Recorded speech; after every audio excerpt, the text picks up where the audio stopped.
वैसे अब जस्ट वो इन्फॉर्मेशन उस वीडियो के ऊपर काफी डिबेट हुआ कि वो शायद फेक है, कोई इस तरह की चीज आई है। देखिए, सबसे पहली बात तो ये पहली हुकूमत है जो महंगाई के बहाना बना के चलती हुकूमत को गिरा के आई और अब तक रो रहे हैं और अब तक अपॉलॉजीज दे रहे हैं और सिर्फ झूठ बोल रहे हैं। और जो अवाम की सिचुएशन थी 8 मार्च 2022 को, उससे लेके आज फरवरी हो गई है, आप चेक कर लें कि कहाँ कहाँ चीज़ों का इन्होंने बेड़ा गर्क किया है। और अभी तक कह रहे हैं अभी हम कोशिश करेंगे, देखेंगे। पहले मिफ्ता इस्माइल साहब के बयानात उठा लें। सबसे ज्यादा इसहाक डार साहब पे अगर कोई इस वक्त उनकी पॉलिसीज को तनकीद का निशाना बना रहे हैं तो वो इनके अपने फाइनेंस मिनिस्टर हैं मिफ्ता इस्माइल साहब। शाहिद खान अब्बासी साहब वो नाराज हैं। हुण बाजी जेड़ी सर्जरी करा के आए हैं, उनके पास भी कोई रोड मैप नहीं होता, सिर्फ वो ये बता रही हैं कि ये तो मेरी हुकूमत ही नहीं है। जब आनी थी हुकूमत तो उन्होंने कहा था कि महंगाई से अब हमारा वापसी का 5वां गियर लग गया। चीजों की कीमतें इस वक्त ऐसे हो गई हैं कि आवाम बेचारी जो है वो नढाल आगे रोजे भी आ रहे हैं और हालात देख लें कि क्या है। डिफॉल्ट का अनाउंसमेंट खुद ख्वाजा आसिफ कर रही हैं जी। उसके बाद 170 अरब रुपए के इन्होंने आधी रात को छुप के टैक्सेस लगाए हैं और हर चीज पे, सांस लेने तक पे पाबंदी। बिजली इन्होंने सेव करने के लिए कि शाम को 8 बजे मार्केट्स बंद हो जाएंगी, हमने एनर्जी सेव करनी है। भाई, आपने जो कारखाने लगाए थे वो बिजली क्यों नहीं प्रोड्यूस कर रही हैं? वो बिजली गई किथे? वो बिजली आपने क्या लिफाफों में पैक करके लंदन भेज दी है? वो आवाम को मिल क्यों नहीं रही है? अच्छा, लहसुन और अदरक उतारने के पैसे नहीं है, 3-3 महीने से कंटेनर आके खड़े हुए हैं। उसकी वजह से आपकी कीमतों में जो इस वक्त इजाफा हो रहा है वो इनकी नाअहली की वजह से है। सब कुछ छोड़ दें। साग डॉलर साहब बाहर से तशरीफ लाए थे, उन्होंने चलने से पहले स्टेटमेंट दी कि अभी तो मैं पहुंचा भी नहीं हूं और डॉलर जो है वो नीचे आना शुरू हो गया। 172 रुपए से 272 से भी ऊपर 278 के पास अगर डॉलर लेके जा रहे हैं तो इन्होंने जो कर्जा पाकिस्तान पे चढ़ाया है ना, वो ट्रिलियंस में है, मिलियंस में नहीं, अब ट्रिलियंस में है। और जो डिफॉल्ट इन्होंने, इनका फैसलाबाद से ताल्लुक है।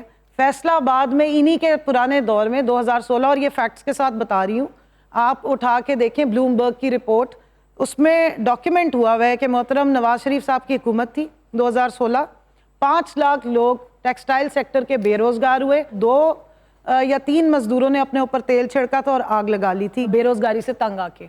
अभी फिर वही हालात हैं, 70 से 80 लाख बंदा बेरोजगार हुआ है। चलते कारखाने, चलती टेक्सटाइल इन्होंने बंद कर दी है और उसकी सबसे मेन रीज़न एनर्जी क्राइसिस है, क्योंकि इन्होंने महंगाई और तबाही इकट्ठी लेकर आई हैं कि इनके पास इतने पैसे भी नहीं है, इतने रिजर्व्स नहीं है कि ये तेल खरीद सके। नहीं, अभी ठहर जाए।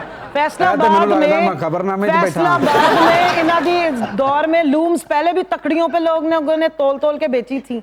जब हमारा दौर आया वो कोरोना के टाइम में, जो भाई साहब ने आके फरमाया कि जी बांग्लादेश बंद था, श्रीलंका बंद था, ये असेंबलियों में कहते थे पाकिस्तान भी बंद करो, कोरोना से आवाम मरेगी, भूख से नहीं मरेगी।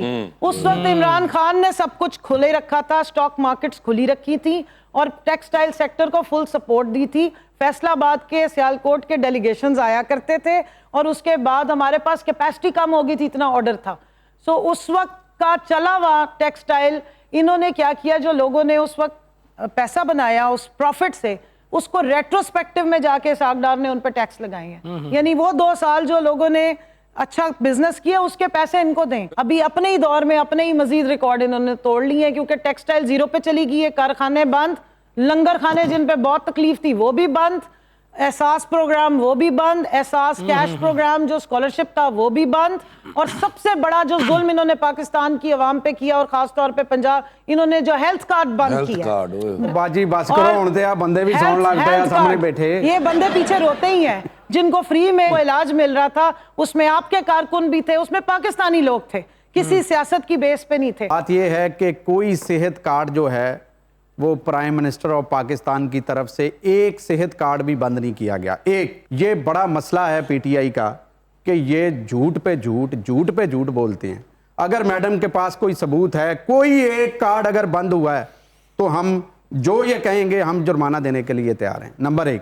नंबर 2, इन्होंने बात की 5 साल जो असेंबलियों के अंदर इन्होंने किया है, जो बेतपरी इन्होंने असेंबलियों की है, उनके अपने मेंबर्स की वैल्यू ये थी कि आज तक नहीं है, आज तक कोई पब्लिक इंटरेस्ट का ये बिल नहीं पास करा सके। ये तो बता दें, उनके सवाल का जवाब तो दे देना कि कब आ रहे हैं, बताएं। मियां साहब इंशाल्लाह बहुत जल्द पाकिस्तान आ रहे हैं। ये बहुत जल्द, आपने मुझे 2018 में भी कहा था। उन्होंने वो मसाइल जो थे उनको हल वहां पे करवाया। लंदन बैठ अब के। इंशाल्लाह उनकी पाकिस्तान की तैयारी है, वो पाकिस्तान आ रहे हैं और इंशाल्लाह पाकिस्तान वो आएंगे तो ये मसाइल तारीख का तो हल दे जरूर दें। निकालेंगे। ये बताएं कि इलेक्शन की तैयारी शुरू किया आपने जी कि नहीं? बिल्कुल तैयारी है, अल्लाह के तैयारी है? फजल से मैदान में हम अरे कंपेन जारी है जबरदस्त, हमारी। क्या बात है, ये देखे ना आप एवं कह रहे हैं हम इलेक्शन, campaign- उन्होंने तैयारी campaign शुरू कर दी जारी है। इलेक्शन की। मैं इनको फिर कह रहा हूँ ये फिर कह रहे हैं कि अल्लाह के फजल से, अल्लाह के करम से अब जब इलेक्शन होगा नहीं अभी होने जल्द लगा बस। इलेक्शन होगा। हम 9 इबरतनाक अप्रैल को हो शिकस्त रहा है, देंगे। नहीं वो election। आ गई ना डेट 9 नौ कोई अप्रैल मसला को हो रहा है नहीं, election। नौ करवाएं हम तैयार हैं, हम अपनी कंपेन कर रहे हैं फैसला। वे देखिए उन्होंने तैयारियां शुरू कर दी। कंवल जी आप लोग अपना बंदा ढूंढ लें, टेक्सटाइल सेक्टर में जरूर कर लीजिएगा जाके। कोई आपने चुन के बंदा मुकाबले वाला रहना है। ताहिर साहब का बड़ा वोट बैंक है वहाँ पे। इनको तो वहाँ पे कैंडिडेट ही नहीं मिल रहा उस मुझे हल्के ना में। बताएं अच्छा जी, जी। आप आवाम को बताएं मैं जो पीपी बताना है। 112 से एमपी हूँ, इनको तो एक वहाँ से कैंडिडेट नहीं एमपीए का मिल रहा मेरे ओए, मुकाबले ओए, में। तो चलो उन्होंने आपका क्या फायदा हो करना है? जाएगा, कोई एक बंदा तो आपका बगैर कंटेस्ट किए वापस आ सकता है अगर हमें अच्छा कैंडिडेट आप ओके हैं कि अगर उनको वापस ले आए? देखते हैं ना जी, 9 अप्रैल को पता हाँ लगेगा। वैसे 9 अप्रैल कौन सी दूर रहेगी हाँ, ताहिर भाई? हम हाजिर हैं जी, ये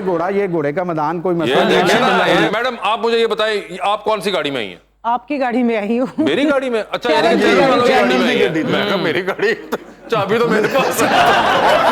मगर मुझे ये बताएं आप कौन सी गाड़ी में है? मैं करोला पे आया हूँ, करोला पे? कौन सी करोला?